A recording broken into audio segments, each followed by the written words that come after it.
नमस्कार, बहुत स्वागत है आपका मार्केट राउंडअप में। मैं हूं नति शर्मा और आप देख रहे हैं बिजनेस 24 टीवी। आज भारतीय शेयर बाजार में पूरे दिन सीमित दायरे में कारोबार होता दिखा, लेकिन फिर भी निफ्टी 50 मामूली अंकों की बढ़त के साथ 24,000 के आसपास के स्तर पर बंद हुआ। वहीं बैंक निफ्टी ने भी करीब 200 से 250 अंकों की बढ़त के साथ कारोबार का समापन किया। सेक्टर वाइज अगर देखें तो pharma, PSU bank, private bank, इन सभी सेक्टर्स में तेजी नजर आई। वहीं आईटी, मीडिया और एफएमसीजी सेक्टर्स दबाव के साथ कारोबार करते नजर आए। कैसा रहा आज का पूरा कारोबारी सत्र, क्या कुछ हुआ, इन सभी पर विस्तार से बात करने के लिए हमारे साथ जुड़ चुके हैं पीएचडी कैपिटल से मिस्टर प्रदीप हल्दर। सर, बहुत स्वागत है आपका बिजनेस 24 टीवी पर। Thank you for having me on your show and good afternoon आपको। सर, आज के पूरे ट्रेडिंग सेशन को लेके क्या आउटलुक है आपका? देखिए, इंडियन मार्केट में अगर हम बात करेंगे निफ्टी का, कुछ टाइम से ही ऑलरेडी हम लोगों ने देखा है कि 23,800 के नीचे नहीं आ रहा है निफ्टी एंड 24,300 के ऊपर नहीं जा रहा है। सो ओवरऑल एक रेंज बाउंड ट्रेडिंग हम लोग सिर्फ ओनली आज नहीं, लास्ट एक हफ्ते से देख रहे हैं। एंड रही बात बैंक निफ्टी का, बैंक निफ्टी भी देखेंगे ऑलमोस्ट 58,600 के ऊपर नहीं जा रहा है और कहीं ना कहीं 56,500 56,700 के नीचे नहीं आ रहा है। सो देखा जाए, एक चीज क्लियर है कि मार्केट अभी थोड़ा रेंज बाउंड ही रहना पसंद कर रहा है, क्योंकि जिस तरीके से डोनाल्ड ट्रंप के अलग अलग बयान, अलग अलग उनके तरफ से स्टेटमेंट वीकेंड पे आ रहा है, वीकडेज में तो नहीं आ रहा है, लेकिन जैसे ही आप देखेंगे मार्केट बंद हो रहा है, सैटरडे संडे कुछ ना कुछ न्यूज आ ही जा रहा है। रिसेंटली हम लोगों ने क्रूड, रिसेंटली हम लोगों ने ब्रेंड भी देखा, वहाँ पे अच्छा खासा एक उछाल भी देखने को मिला।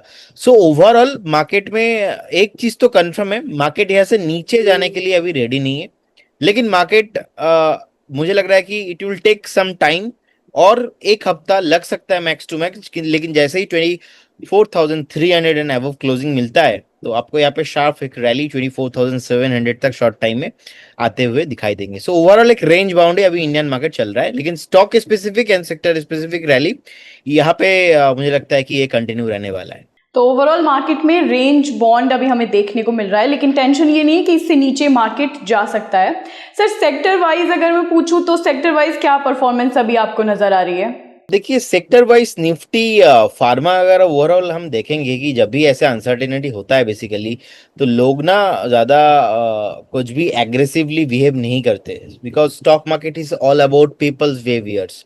एंड फार्मा में आप देखेंगे कहीं ना कहीं लास्ट 2-3 महीने से इनफ्लो हो रहा है। सो मुझे लग रहा है कि फार्मा अच्छा चल रहा है, और अभी भी डिफेंस में कुछ स्पेसिफिक स्टॉक्स है, ये भी चल रहा है। और हेल्थ केयर में भी अगर हम देखेंगे, हेल्थ केयर सेक्टर ओवरऑल यहाँ पे भी अच्छा खासा एक इनफ्लो देखने को मिल रहा है। सो ओवरऑल मैं भी थोड़ा डिफेंसिव ही अभी रहना पसंद करूंगा, और हमारा स्टैंड भी यही है कि अभी एग्रेसिव होने का टाइम नहीं, क्योंकि मार्केट जहाँ पे एग्रेसिव नहीं है, हमें भी एग्रेसिव होने का कोई मतलब नहीं रहेगा। कुछ थीम जैसे कि ईवीज का थीम हो गया, ये थोड़ा लंबा स्टोरी है इंडिया में, आप देखेंगे 2027 2028 तक मुझे लगता है कि थीम एटलीस्ट आपको 2028 के आसपास आपको ये थीम पीक करते हुए दिखाई देंगे, टॉप करते हुए दिखाई देंगे। अभी तो स्टार्टिंग हुआ है। जिस तरीके से डेटा सेंटर का थीम इंडिया में प्ले हुआ था, जब बजट हुआ था, बजट में जब अनाउंसमेंट हुआ कि 2047 जो डेटा सेंटर्स कंपनी बाहर से इंडिया में आएंगे उन लोगों के लिए टैक्स हॉलीडेज 2047 तक एक अनाउंसमेंट किया ऑलरेडी गवर्नमेंट ने। सो देखिए, बाहर का कंपनी आके तो इंडिया में धंधा नहीं कर सकता डायरेक्टली, तो उनको कोलाबोरेशन करना पड़ेगा, because the world is currently all about the collaboration, right. So India में जितने भी डेटा सेंटर्स थीम है, स्टॉक है, ये अभी अभी भी रैली होना बाकी है। ऑलरेडी कुछ स्टॉक चला है। अब इंटरेस्टिंग पॉइंट यही है कि अगर डेटा सेंटर चल रहा है तो डेटा सेंटर में केबल चाहिए होगा, तो केबल का भी डिमांड बढ़ेगा मार्केट में। अब अगर डेटा सेंटर केबल चाहिए, वहां पे पावर भी चाहिए, तो ऑटोमेटिकली पावर भी चलेगा, और अगर पावर है वहां पे तो वहां पे कूलिंग मैनेजमेंट सिस्टम भी चाहिए। That is all. मुझे लगता है कि सब कुछ ना एक चीज के साथ एक चीज कनेक्टेड है।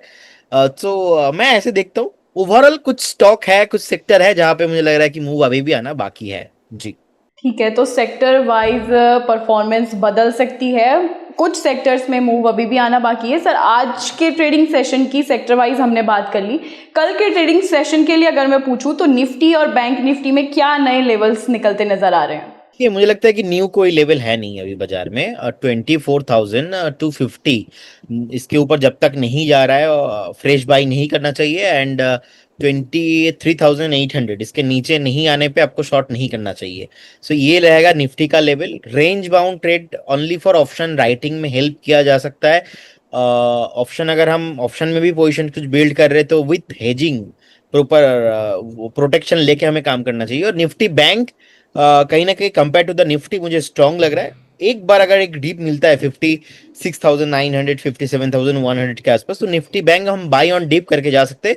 इसमें से कुछ पब्लिक बैंक भी अच्छा लग रहा है, जैसे कि आप देखेंगे अभी भी स्टेट बैंक ऑफ इंडिया कुछ टाइम पहले 1200 के आसपास का हाई बनाने के बाद नीचे आ गया था। तो अभी भी state bank of India value zone में है। अगर प्राइवेट में देखेंगे एचडीएफसी बैंक 745 से लेके 770 के लेवल पे जिस तरीके से बेस यहाँ पे बनाया है, एचडीएफसी बैंक भी, ICICI bank, axis bank attractive लग रहा है।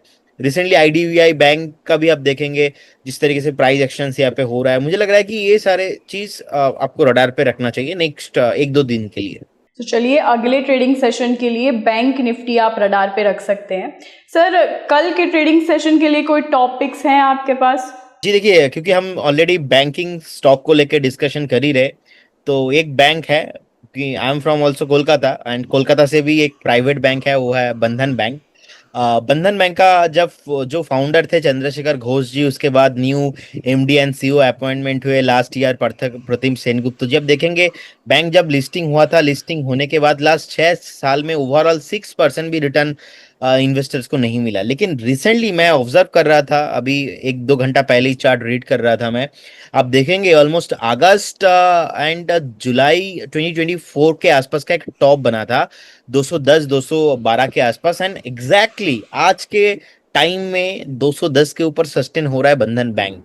सो कहीं ना कहीं जिस तरीके से 134, 135, 150 के लेवल पे एक बेस फॉर्मेशन हुआ, और उसके बाद बंधन बैंक अभी रिसेंटली अपना जो एनपीए है, नॉन परफॉर्मिंग एसेट बैंक का, ये भी बहुत कम हो गया था। सो कहीं ना कहीं जो चीजें है ये पॉजिटिव हो रहा है। चार्ट अपने आप में बोल रहा है कि मैं ऊपर जाने के लिए रेडी हूं। अब मैं यहाँ से करेंट जोन से 10% का स्टॉप लॉस एंड अप्रॉक्स 22% का टारगेट मुझे लग रहा है कि चलना चाहिए। मतलब 194 का रहेगा स्टॉप लॉस, और पहला टारगेट आपको 235, सेकंड टारगेट आपको 270 तक बंधन बैंक पे आते हुए दिखाई देंगे। टाइम फ्रेम रहेगा इसमें 1 क्वार्टर, यानी कि 3 महीने का टाइम फ्रेम हमें लेके चलना चाहिए। जी, तो बंधन बैंक पे आप नज़र रख सकते हैं कल के सत्र में। सर बहुत शुक्रिया आपका ये सभी चर्चा करने के लिए। जाने से पहले सर आपका डिस्क्लेमर चाहिए होगा। जी, again thank you for having me on your show, and standard disclaimer, जितने भी स्टॉक्स एंड इंडेक्स को लेकर आज हमने बात किया, कोई भी स्टॉक्स एंड इंडेक्स पे हमारा कुछ भी पोजीशन नहीं होता है।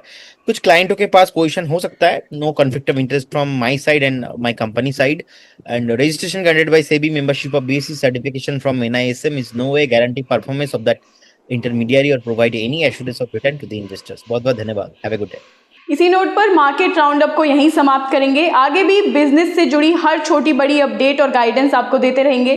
देखते रहिए बिजनेस 24 टीवी।